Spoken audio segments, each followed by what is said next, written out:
In this video, let's go through a bunch of functions you can use in PineScript to compute certain metrics on your arrays in PineScript, and also some positions of your elements. So just let's go through them one by one to see how it works. So first of all, here on top I defined two arrays I will need in my computation. So here you can see values for these arrays. So here at the beginning you have very simple functions. So for example, you can use array.avg function to compute average values for all elements in your array. You can use array_max to compute maximum, median to compute median, min to compute mean of your array. You can use array.mod function to compute basically mod of your array, and this is basically like the most frequent element in your array. So here's my array, and as you can see, I have value 2 times in my array, and this means that this is the most frequent element in my array. Also, you can compute a range for your array. This is just distance between minimal and maximum values. So minimal is 0, maximum is 5, so my range is 5. You can use function stdef to compute standard deviation of your array.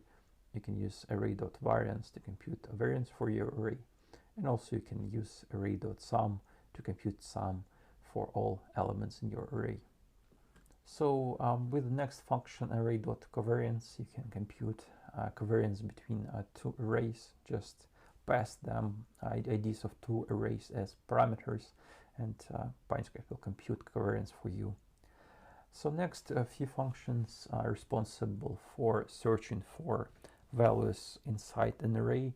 So first one is very simple. It's array.includes. So you have to pass your array ID and a certain value, and PineScript will return you true if it can find this element inside your array, and it will output you false if this element is not in your array.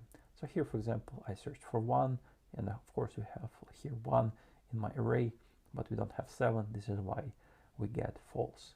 So as you can see, it's quite simple. So next function is array.indexOf.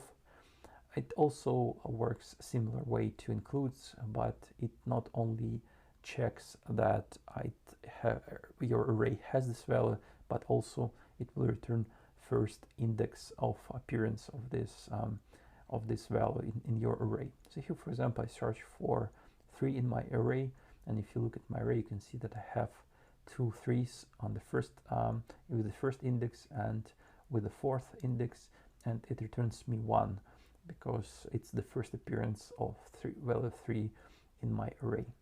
And also you can, if you cannot find element with the array index of, it will return you -1. Of course, this index doesn't exist, so this way you can check that your array doesn't have this value. And the last function I want to talk here is array last index of. So it's absolutely the same as index of, but as you can get from the name of this function, it gets you not the first appearance of your value, but the last one.